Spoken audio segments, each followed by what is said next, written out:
Olá a todos, eu sou o professor Antônio Marcelo Jackson, da Universidade Federal de Ouro Preto, Centro de Educação Aberta e à Distância, do Departamento de Educação e Tecnologias, nesse nosso módulo interdisciplinar de formação, Geografia Histórica da Alimentação no Brasil, Introdução, e essa é a nossa terceira aula. Nessa aula de hoje, nós vamos tratar da interpretação apresentada por Luiz da Câmara Cascudo no seu livro clássico História da Alimentação no Brasil. Eu estou trabalhando com a quarta edição do livro, terceira reimpressão de 2019, tá? E nós vamos ler alguns trechos do capítulo Sociologia da Alimentação. Nós vamos fazer alguma leitura de alguns trechos e tecer alguns comentários. Então, como as páginas são salteadas bom, eu vou citar da edição que eu estou trabalhando. Claro que cada um que conseguir uma edição vai poder ler isso sem problema algum. E na página 340 escreve Câmara Cascudo: imagino o mestre Bunhas estudando sociologicamente a feijoada completa. Verificaria a presença constante de todos os elementos colaborantes na cultura popular brasileira: carne de gado europeu, verduras e legumes africanos, asiáticos, ameríndios, fundidos numa obra-prima, contemporânea e secular. Peixe refogado. O peixe é brasileiro, o dendê veio do Congo, a técnica é portuguesa, a cebola do poente asiático. Só o quiabo dava um tratado de evocação erudita. Comeram-no os faraós antes das pirâmides, conquistadores árabes, sobas africanos, brasileiros de 400 anos. Quem o vê anônimo e perdido na vulgaridade do uso, não lhe presta a merecida homenagem. Ninguém atina que, quando faleceu o homem de Lagoa Santa, o quiabo era muitíssimas vezes secular. Entre aquele crânio amarelo que está no Instituto Histórico Brasileiro e o quiabo, acompanhando o frango mineiro, não deve haver hesitação na escolha. Um pouco mais abaixo, continua a Câmara Cascudo: a iniciativa de uma nova comida é audácia assombrosa, inevitável a comprovação da inocuidade e sabor prévia e desconfiadamente feita. Frutas, féculas, folhas, brotos desconhecidos são motivos de prova na ponta da língua instintiva e natural, como faz a criança, pai do homem. Na África Oriental, esse iniciador é o macaco. Desde que o macaco coma, o homem pode imitá-lo sem susto. Estudando os bacaeres, caraíbas do Mato Grosso, Capistrano de Abreu registra uma lista de animais senhores de elementos naturais, alimentos e utensílios. Assim, o martim pescador é senhor do peixe e o veado senhor da mandioca. Teriam sido os reveladores com as funções do macaco africano do Levante. É interessante aqui a quantidade de informações que o Câmara Cascudo já nos apresenta nessas linhas, tá? O primeiro é quando ele, ao simplesmente fazer um inventário bem sucinto, bem sumário, dos elementos que compõem uma feijoada ou um peixe ensopado, ele reúne esses elementos, os ingredientes de cada um dos pratos, com mais a técnica utilizada, e revela que ali naqueles pratos há um somatório de sociedades completamente distintas que tornam possível a existência daquela comida. Então, é interessante, quando a gente pensa nesse argumento do Câmara Cascudo, que quando olhamos um prato, um alimento, nós não podemos perder de vista, e essa é a primeira grande observação que Câmara Cascudo nos ensina, é que ali nós não temos apenas um somatório qualquer de ingredientes com uma técnica qualquer de elaboração culinária, tá? Nós temos diversas sociedades, em boa parte das vezes, que contribuíram de uma forma pacífica ou necessariamente dolorosa para a elaboração daqueles alimentos. O segundo aspecto, na continuação do texto, é dessa relação do homem com o ambiente, tá? Onde ele, pegando o exemplo dos africanos e exemplo dos ameríndios brasileiros, Ele coloca o quê? Olha, é interessante, tá, quando a gente, além de tudo, ainda observamos outra coisa. Quando pensamos nas sociedades, e aí ele citou a África e a América, poderíamos tentar voltar no tempo na Europa, na Ásia, qualquer outro lugar, e o modelo iria se repetir de alguma maneira. Tá? Ou seja, é curioso que o homem, para se alimentar dos frutos que a natureza lhe dá, ele primeiro observa os animais. Então, efetivamente, se os animais comem aquela coisa, aquele fruto, aquele animal, aquele peixe, aquela carne, não me importa, então é sinal que o ser humano pode comer também. Então, é também um comportamento por imitação, num certo sentido. Tá? Então, vamos lá, duas informações bem relevantes. A primeira é que qualquer prato é o somatório de diversos povos. O segundo, que esses povos, como é que eles começam todo o seu processo de alimentação? Em parte, tá? Provavelmente na maior parte dos casos, ele busca esse alimento imitando o comportamento dos animais. Isso é bem interessante se a gente parar para pensar que então a comida ela possui mais nuances do que a gente imagina. Continua Câmara Cascudo na página 341. Para mim, o conceito diferencial entre a nossa e a sociedade de outrora decorre do complexo verbal orientador. As palavras governam, distinguem, dividem, quando se estratificam em leis normativas, criadas pelo costume, gerado pela palavra norteadora. No mesmo momento histórico do país, população, recursos econômicos inalterados, tudo se transforma quando o vocabulário governamental, a voz oficial, emprega outra acepção funcional com as palavras comuns. É a primeira e mais definitiva impressão da metamorfose. A língua não mudou, mas as palavras ganharam outros valores de conteúdo psicológico. Toda doutrina revolucionária, artística, literária, dispõe de um vocabulário indispensável como atitude solidarista, donde alojar seus entusiasmos. A ciência culinária é, entre todas, aquela que perdeu a mística verbal que a ambientava. Com toda dedicação em nomenclatura, os alemães esqueceram a cozinha, a culinária, dentro de um quadro valorizador dos conceitos culturais. Curiosamente, continua mais abaixo, já na página 342, a culinária ancila prestante a prestável, indispensada e ajustadora inicial da natureza à continuidade humana, segue sendo uma ocupação fundamental, mas obscura e confusa dentro do organismo social por ela mantido. Creio ainda que a fome mereceu dos seus estudiosos o sentido trágico do cataclismo e essa imagem terrífica, foi ganhando caminho no plano da profundidade emocional, da preocupação solidarista, da presença obsediante. A documentação clássica testifica que a culinária era um interesse legítimo como indagação, exposição da exegese, não apenas dos que a praticavam como profissão, mas dos espíritos argutos e dos curiosos da antiguidade. Pesquisando a geografia dos alimentos e o panorama das técnicas cozinheiras, não apenas ampliando o conhecimento de uma ciência agradável, inseparada da vida humana, mas analisando a natural ligação entre a maneira de preparar o alimento e o nível da civilização circunjacente. Ora, ele coloca aí nesse parágrafo um caminhão de informações, né? O primeiro é que ele coloca o seguinte, olha, aparentemente, tá, o que acabou acontecendo é que parece que a comida, né, o alimento, ele foi ganhando contornos que de uma coisa extraordinária passou a ser algo corriqueiro. E ele fala, olha, não é corriqueiro, tá? Não é corriqueiro por quê? Porque quando você olha essa questão, tá? Essa técnica, esses alimentos, como é que chegaram, há uma riqueza de detalhes que não podem passar despercebidos. Né? Não podem ser colocadas à margem de todo o processo. Quer dizer, voltando ainda à questão do exemplo daquelas linhas anteriores, quando ele cita a feijoada. Tá?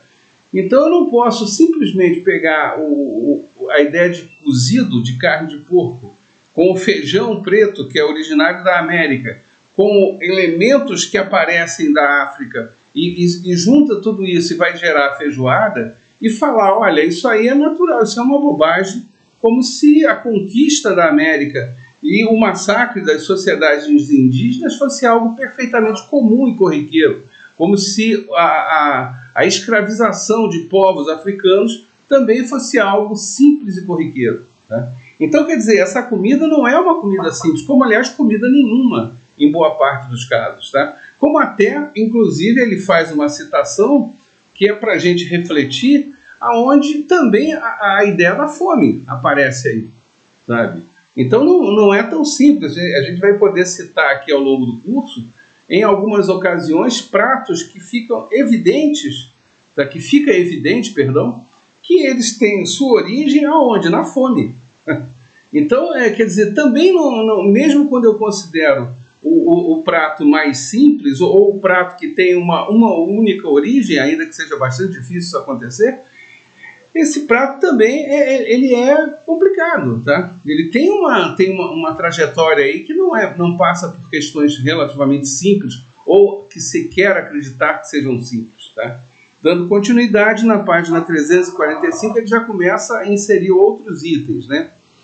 O Oriente habitua o paladar europeu com as especiarias capitosas, cravo das Molucas, noz e massa de Banda, pimenta e gengibre de Malabar, canela do Ceilão. O açúcar da Sicília fora vencido pela produção da madeira, Canárias, o inesgotável Brasil, as Antilhas surpreendentes. É desse tempo amável e convulso o dogma da carne assada no espeto constituir iguaria superior. As frutas frescas e secas cederam lugar às cristalizadas e depois aos doces em calda, combatendo o domínio milenar do alimento salgado.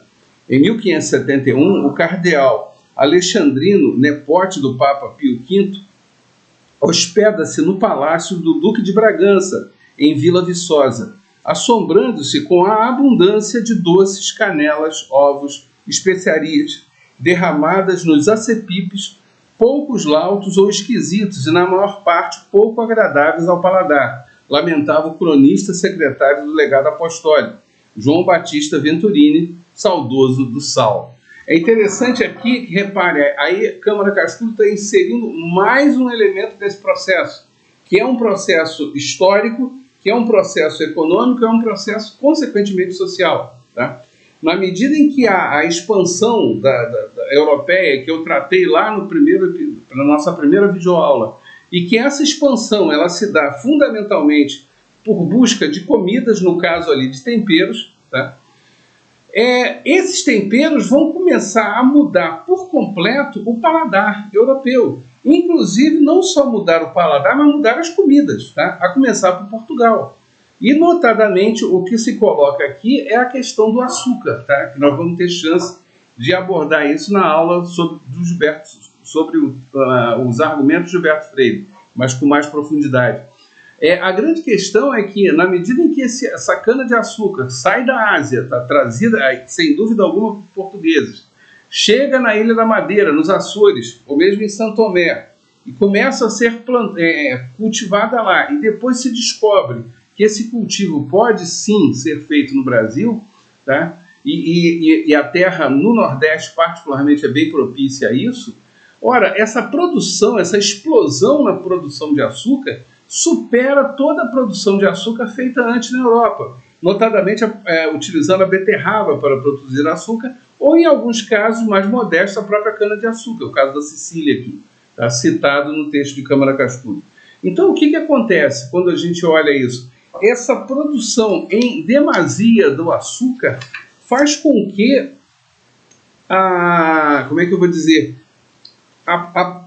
o paladar ele seja alterado, tá?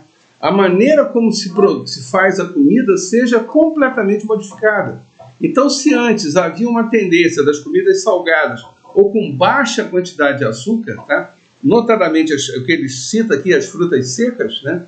Eram produtos até naturais do norte da África, tá? Produtos africanos, etc. e que chegam na Península Ibérica. Vamos lembrar que a Península Ibérica ficou sob domínio árabe africano durante muitos séculos, né? Essa fruta seca ela é substituída por frutas cristalizadas, ou seja, que já são conservadas no açúcar, e depois até uma fruta em calda.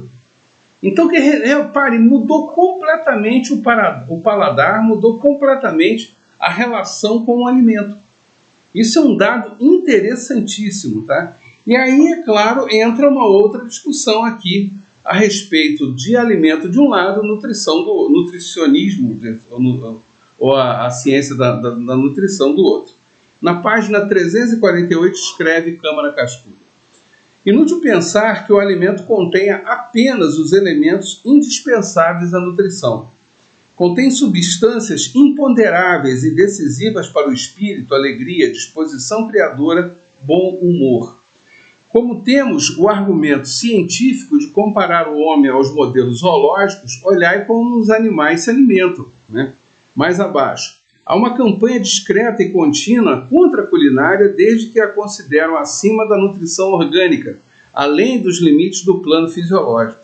Os fatores puramente materiais da alimentação são os únicos que interessam à propaganda e ao debate especulativo. A absorção do alimento equipara-se ao abrir de uma torneira de óleo para a máquina ou algumas pasadas de carvão na fornalha da locomotiva. O essencial para manter o movimento. Só isso. A máquina não escolhe seu combustível pelo sabor, mas pelo índice subsequente da pressão. Quem o regula não é o paladar, mas o manômetro. As tentativas econômicas e técnicas do prato único nos refeitórios industriais são peças desse xadrez. Há aqui uma crítica que ele faz, e aí, é claro, a gente pode ponderar de todas as formas possíveis, tá? E eu acho que é justa essa ponderação, que quando ele coloca, olha, na medida em que você tenta padronizar a alimentação a partir de certos critérios, tá? Que não são critérios culturais, tudo pode dar errado, tá? E aí ele coloca até o caso do refeitório industrial, né? O famoso bandejão de qualquer fábrica, que vai apresentar lá uma alimentação onde essa alimentação geralmente definida por nutricionistas, tá? Por favor, eu não tenho nada contra os nutricionistas, muito pelo contrário, tá? A grande questão é que o Câmara Cascudo está chamando a atenção, e isso eu já chamei a atenção também lá na primeira videoaula, é que o ideal é que a gente pondere essas coisas, tá? Ou seja, de um lado a gente coloque, tá, a questão de, como é que eu vou dizer, de que realmente eu não tenho a menor dúvida que eu preciso ter ingredientes que sejam nutritivos, né, para que eu me mantenha vivo, né, para que eu continue vivo, sem dúvida alguma. Mas, por outro lado, eu não posso esquecer que a comida, de novo, é uma escolha cultural. A comida é uma escolha de um processo histórico, é o resultado, perdão, de um processo histórico, é uma escolha cultural e o resultado de um processo histórico. Processo esse que necessariamente não é pacífico. Então, se eu descartar tudo isso, eu descarto a sociedade, simplesmente. É isso que como é que eu vou dizer? O ponto a tecla que o Câmara Cascudo está martelando, nesse caso, sim, é muito válida, tá? Quer dizer, eu não posso simplesmente chegar e falar, esse alimento aqui não presta, porque eu acho que o conjunto de nutrientes desse outro grupo aqui é melhor, e não posso fazer isso por uma razão muito simples, porque aquele primeiro grupo de alimentos, tá, foi uma escolha cultural. Aquele grupo de alimentos, aquele primeiro grupo, é o resultado de um processo histórico. Aquele primeiro grupo, portanto, é o que faz daquela sociedade ser o que é. Então, se eu elimino o alimento desse grupo, se eu elimino aquele alimento que o constituiu, que foi produzido por aquele grupo na sua origem, então eu estou, por tabela, aos poucos, minando a existência daquela sociedade. Eu acho que aí é que é um ponto-chave, tá? É um ponto importantíssimo que o Luiz da Câmara Cascudo nos chama a atenção. Então eu não posso simplesmente chegar e falar, olha, vamos trocar a base alimentar dessa sociedade, vamos eliminar essas coisas que eu acho que são ruins, porque eu acho que esse grupo, esses outros alimentos aqui são mais nutritivos, simplesmente, tá? Eu não posso fazer isso por quê? Porque eu simplesmente posso estar minando a existência daquele grupo social. Então isso é algo muito sério, tá? Quer dizer, aí nesse caso o argumento de Luiz da Câmara Cascudo continua válido e eu sustento até o fim. Na continuidade, ele chama a atenção de outros elementos que vão aparecendo ao longo da história do Brasil, alguns vão sumindo, como, por exemplo, ele cita entre as páginas 358 e 360 o consumo de larvas, por exemplo, que era muito comum entre os indígenas, né? Notadamente, tem uma larva que ainda, até hoje, na região da Amazônia, ela é muito consumida, que ela aparece dentro de cocos, pequenos cocos, não é o coco o que a gente conhece, o coco grande e tal, são coquinhos, né, parecendo uma noz, né, que tem uma larva que parece, por favor, eu nunca comi, mas parece que tem um sabor de coco, né, sabor de coco mesmo, a impressão é que você está comendo um coco mais macio, digamos assim, tá? E isso foi desaparecendo, ou pelo menos ficando restrito a certas regiões do país, enquanto que na origem era muito comum, como, por exemplo, a própria formiga tanajura, né? Que também é muito comum fazer farofa de tanajura em várias partes do Brasil, e isso era uma coisa mais generalizada e que simplesmente desapareceu.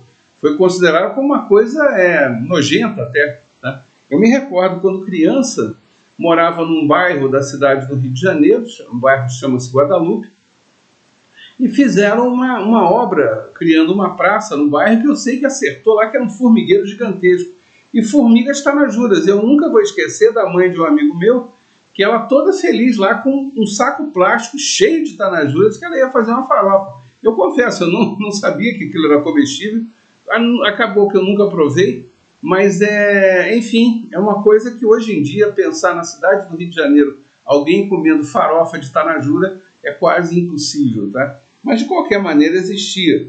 Como a própria questão da carne mal passada, que é outro ponto que ele chega aqui, que tem um pouco a ver com elementos da cultura judaica, que acaba, de alguma forma, influenciando a gastronomia brasileira. Que na cultura judaica você não come, né, o sangue. E aí você vai pegar várias regiões do Brasil que elas não vão comer uma carne mal passada, notadamente o Nordeste do Brasil, Minas Gerais, Goiás, o Centro-Oeste também não se come carne mal passada. Isso é uma coisa mais típica do Sudeste e Sul do Brasil, né? Pega São Paulo, Rio de Janeiro e os estados do Sul, que aí, até por uma presença europeia mais forte e muito mais recente, esse hábito de comer a carne mal passada, ele acabou vigorando. Mas acreditem, no restante do Brasil isso não acontece. Se você for numa churrascaria em qualquer outra parte do Brasil, e que se você gostar de carne mal passada, por favor avise ao garçom, porque a tendência é que você não coma mesmo. Eu particularmente não gosto de carne mal passada, mas aí é um gosto pessoal meu, né?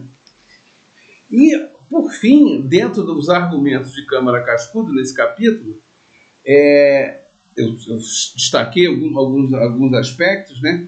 Ele chama a atenção de dois outros pontos, né? O primeiro, que diz respeito digamos assim, ao surgimento da sociedade brasileira, que esse surgimento ele é contemporâneo ao surgimento da culinária brasileira. É interessante ele chamar a atenção disso. A nossa cozinha, ela surge juntamente com a nossa sociedade, tá? Ela não é uma coisa à parte, ela não é fruto de uma seleção, digamos assim, histórica muito extensa, tá? Ela é fruto do choque da conquista do território pelos portugueses, da invasão do território pelos portugueses, do enfrentamento com as sociedades indígenas e com a escravização de africanos, tá? Quer dizer, esse choque brutal que forma a sociedade brasileira, na expressão do antropólogo Darcy Ribeiro, né? Quando forma você ter três grupos que não queriam estar aqui, no final das contas, ou que estavam sendo expulsos daqui, como era o caso dos indígenas, tá? Esse choque brutal é que também gera concomitantemente a culinária brasileira. Então, ele diz que o processo, portanto, é o mesmo. Então, não é uma coisa assim de opções, de certas escolhas ou imposições políticas. E não à toa ele vai terminar o capítulo chamando a atenção de uma clara distinção entre a culinária que se faz para a grande população brasileira, tá? Que tende a elementos mais tradicionais, desses que, pelo menos nesses 500 anos, né, desse país, né, que se forjou a partir desse choque brutal, essa culinária que se forjou também nesse mesmo período, vai apresentando elementos que foram se solidificando. E a grande massa da população brasileira acaba adotando isso. Já uma elite, uma classe média, isso dito pelo Câmara Cascudo, essa elite e essa classe média, ao contrário,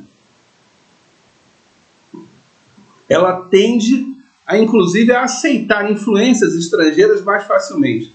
Isso, por favor, não precisa, nós nem precisamos aprofundar, nem listar inúmeros exemplos, e que até mesmo na chamada alta cozinha, né, na chamada alta gastronomia, o que aconteceu no Brasil ao longo de décadas, tá? Que foi a adoção, sem nenhum constrangimento, pensando aqui na alta gastronomia, então só uma elite tinha acesso a isso. O que fazia essa alta gastronomia? Era fundamentalmente uma culinária francesa, né? A ponto de, em vários casos, até a importação de certos produtos. Até que chegaram alguns chefes de cozinha, curiosamente, alguns casos até estrangeiros, como foi o caso de Claude Troisgros, por exemplo, isso ele já deu depoimentos a esse respeito. Ele ficou chocadíssimo com aquilo, ele adorou o país, mas em termos de culinária ele ficou chocado. Por quê? Porque um país com tantos recursos, como não utilizava esses recursos para produzir os seus pratos? E aí ele começou até a utilizar técnicas francesas de culinária, porém com produtos brasileiros. Começou a usar batata doce, começou a usar quiabo, jiló, enfim, toda uma série de produtos que a elite torcia o nariz. A partir daí, depois vem um outro revolucionário, que é Alexis Atala, que vai fazer também aí uma outra revolução, que é a utilização do pequeno produtor, do produtor local, daquela pessoa que não está dentro dos grandes sistemas de mercado, tá? E aí esses dois vão acabar revolucionando a chamada alta gastronomia. Mas, de qualquer maneira, tá, é importante pensar dessa distinção que Câmara Cascudo, há décadas atrás, já chamava a atenção. A nossa elite pensa com a cabeça no estrangeiro, querendo reproduzir o que está no exterior, enquanto que a grande massa da população brasileira, essa sim, está presa ao nosso Brasil, ao nosso país, indiscutivelmente. Esse é o que trata, de forma bem sintética, o capítulo Sociologia da Alimentação do livro História da Alimentação no Brasil, de Câmara Cascudo. Até uma próxima videoaula.